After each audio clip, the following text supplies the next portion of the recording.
At 4:30 a.m., one cannon shattered the silence and the American Civil War began. It was just before dawn on April 12, 1861, when the first cannon roared over Charleston Harbor. In that thunderous echo, a nation fractured. For decades, the United States had been expanding westward, upward, outward, fueled by ambition and destiny. Railroads stitched distant territories together. Immigrants poured into northern cities. Cotton flowed from southern plantations into the mills of the world. On the surface, America appeared unstoppable. But beneath that growth lay a wound that would not heal: slavery. By the mid-19th century, the country had become two distinct societies. The North was rapidly industrializing.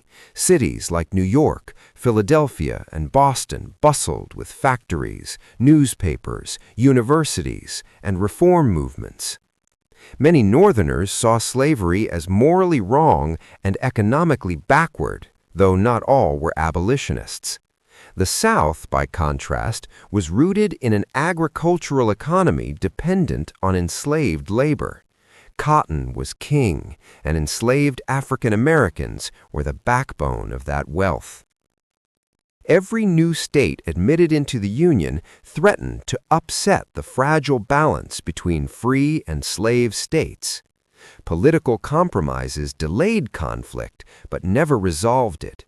The Missouri Compromise, the Compromise of 1850, the Kansas-Nebraska Act, each was a bandage over a deepening wound.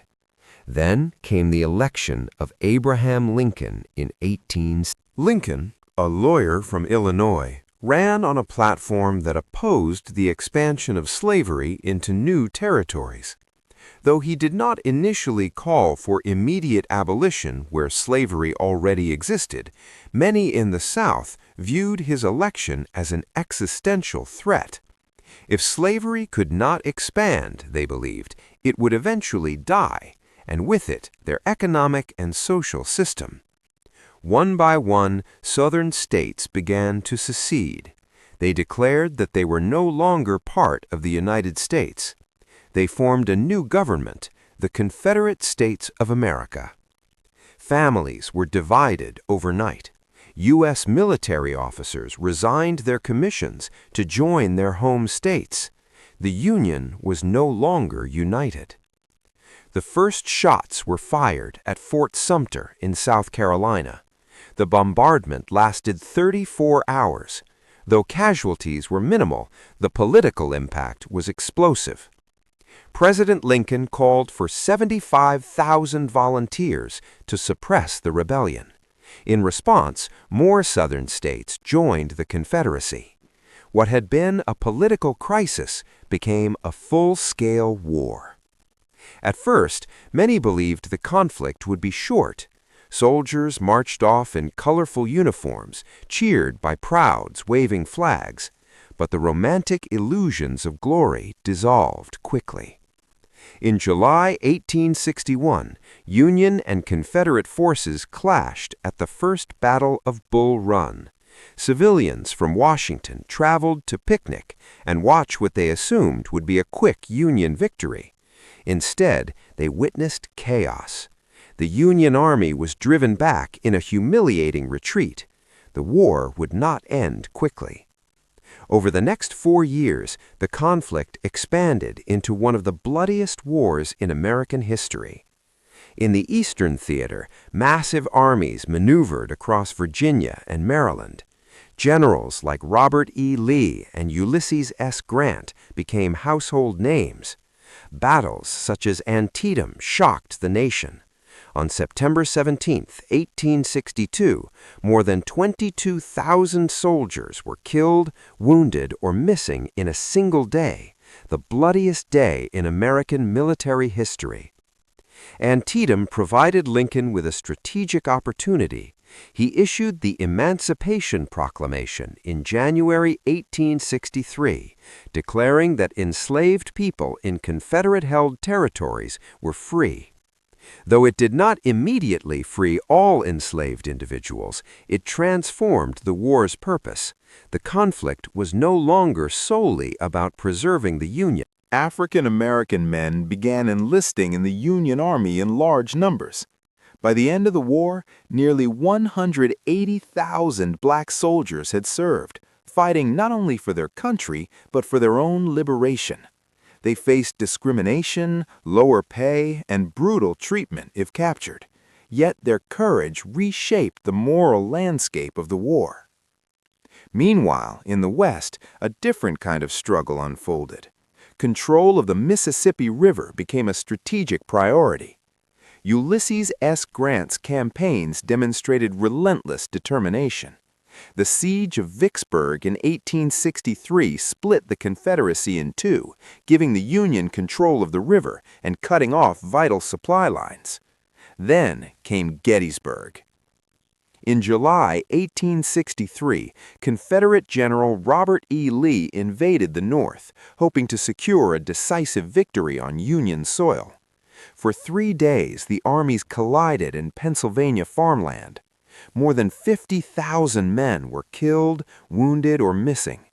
On the third day, Pickett's charge sent thousands of Confederate soldiers across open fields into devastating Union fire. It failed.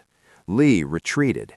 The Confederacy would never again mount a major invasion of the North. Months later, President Lincoln stood on that battlefield to dedicate a cemetery. In just 272 words, he reframed the meaning of the war. The Gettysburg Address called for a new birth of freedom and declared that government of the people, by the people, for the people, shall not perish from the earth. It was a reminder that democracy itself was being tested. The war ground on. In 1864, General Grant launched a brutal campaign against Lee's army in Virginia. The battles of the Wilderness, Spotsylvania, and Cold Harbor resulted in staggering casualties. Grant was criticized as a butcher, but he understood that the Union's greater manpower and industrial strength would eventually prevail. At the same time, General William Tecumseh Sherman marched through Georgia. After capturing Atlanta, Sherman began his march to the sea, cutting a path of destruction designed to break the Confederacy's will to fight. Railroads were twisted into Sherman's neckties. By early 1865, the Confederacy was collapsing. Its economy was shattered. Its armies were exhausted. On April 9, 1865, at Appomattox Courthouse, Robert E. Lee surrendered to Ulysses S. Grant. The war was effectively over. 4 days later, tragedy struck. On April 14, 1865, Abraham Lincoln was assassinated while attending a play at Ford's Theater. The man who had guided the nation through its greatest crisis would not live to see its reconstruction. His death stunned the country and complicated the path forward. The Civil War had cost more than 600,000 lives, more than any other American conflict. Cities were destroyed. The South lay in ruins. Families were shattered. Yet from that devastation emerged profound change. In December 1865, the 13th Amendment was ratified, abolishing slavery throughout the United States. The 14th Amendment granted citizenship to formerly enslaved people. The 15th Amendment protected voting rights for black men. These Reconstruction amendments reshaped the Constitution and redefined American citizenship. Reconstruction was a turbulent era. Federal troops occupied the South to enforce new laws and protect freedmen. African Americans voted, held public office, and built schools and churches. But resistance was fierce. White supremacist groups used terror to regain political control. By 1877, federal troops withdrew, and many gains were rolled back through Jim Crow laws and segregation. The promises of freedom and equality would remain contested for another century and beyond. The Civil War was more than a military conflict. It was a reckoning. It forced the United States to confront the contradiction between its founding ideals and its realities. The Declaration of Independence proclaimed that all men are created equal, yet millions had been enslaved. The war tested whether a democratic republic could survive internal division. It proved that the Union was not merely a voluntary association of states, but a permanent nation. It expanded federal power. It transformed the economy. It redefined citizenship. For American audiences today, the Civil War remains deeply relevant. The debates over states' rights, federal authority, racial justice, and national identity continue to echo. Monuments and memory remain contested. Historians still debate strategies, motives, and interpretations. But one truth is undeniable. The Civil War reshaped the United States more profoundly than any event except the Revolution itself. It was a war born of moral conflict and political failure.